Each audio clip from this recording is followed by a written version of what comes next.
Salut, format un peu particulier aujourd'hui puisque je vous ai préparé une animation sur les vainqueurs de l'As d'Or, voir quel éditeur a remporté le plus de trophées de l'As d'Or. Si l'animation vous plaît, n'hésitez pas à me le dire en commentaire et je vous en ferai d'autres sur d'autres prix. Et on commence de suite avec la victoire de Tempête sur l'échiquier de Super Gang chez Ludo Délire en 1988. Tempête sur l'échiquier, un incroyable jeu de cartes qui ajoute des particularités à vos parties d'échecs, déjà un banger à l'époque. En 1989, victoire d'Abalone à l'As d'Or. Vous saviez qu'Abalone avait reçu un As d'Or?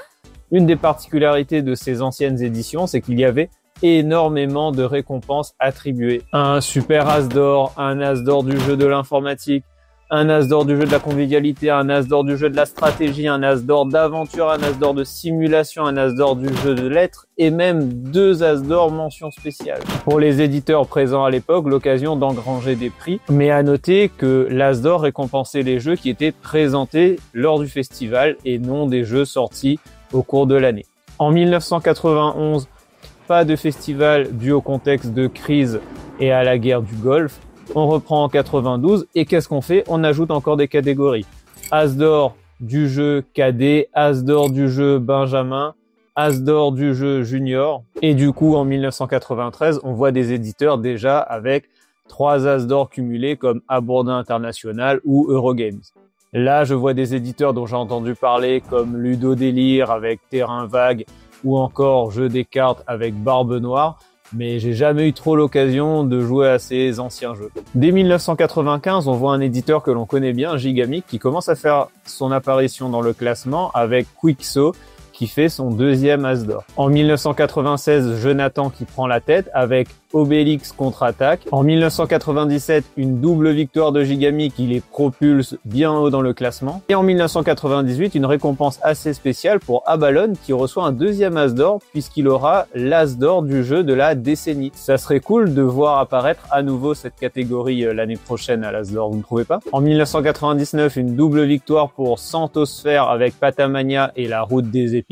Et véritablement un éditeur que je ne connaissais pas du tout. En 2000, la victoire de Vinci, qui est un jeu que vous connaissez maintenant sous le nom de Small World et qui recevra plus tard un autre As d'Or. En 2001, encore une victoire de Gigamic avec Kits et on remarque qu'à l'époque, c'était les jeux abstraits qui marchaient bien chez eux et on peut voir que Croque Carotte a reçu un As d'Or pour Ravensburger. Donc quand vous le verrez la prochaine fois en grande surface, vous pourrez vous dire « Ah tiens, c'est un jeu primé à l'As d'Or quand même ». En 2002, la victoire des Loups-Garous de Tierce-Lieu à l'As d'Or et là, quand on va me dire « Allez, on joue à Loup-Garou » et que je dis « Ah non, je joue pas à ça », on va pouvoir me rétorquer, bah si, c'est un jeu primé à l'As d'Or en 2002, mais c'est aussi l'année de la double victoire de Gigamic avec les jeux familiaux Pic Plume et Tic Tac Troll qui va les propulser en tête du classement. 2004 est la victoire des Aventuriers du Rail à l'As d'Or et on entre un peu dans la période des jeux modernes, même si en 2004, moi je disais déjà que on était dans la période des jeux modernes avant ça, mais si on regarde le classement, on peut voir Jonathan, Descartes, Santosphère, Abourdin International, Eurogames,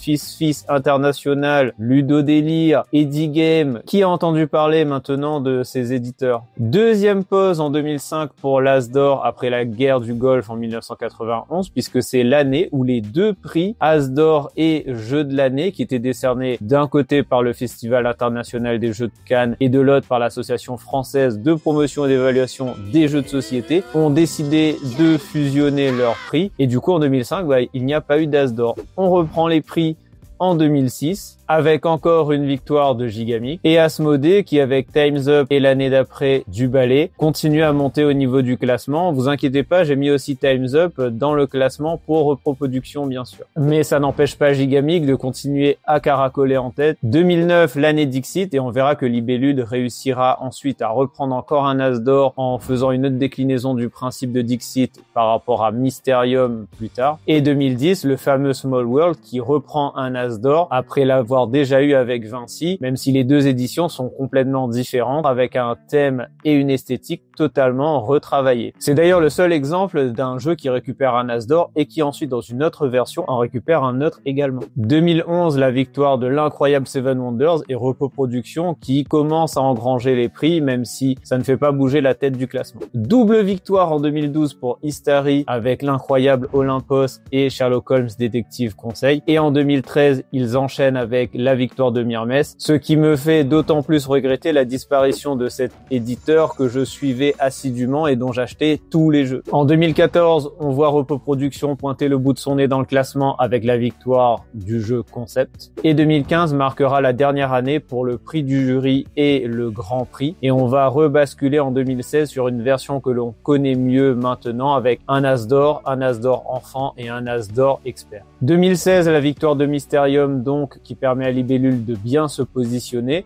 Puis on enchaîne sur plusieurs années qui vont faire que le classement ne bougera pas trop en tête en tous les cas, avec l'édition de 2017 qui fait progresser Abba dans le classement, 2018 la victoire d'Azul, 2019 la victoire de The Mind et 2020 la victoire d'Oriflamme, qui ne vont pas faire progresser les éditeurs en tête du classement. Il faut attendre l'édition de 2021 et la victoire de The Crew pour voir Yellow progresser dans ce classement. Une édition un peu particulière puisqu'il n'y aura pas eu cette année-là de Festival des Jeux de Cannes et la cérémonie s'est déroulée en retransmission due à la crise du Covid-19.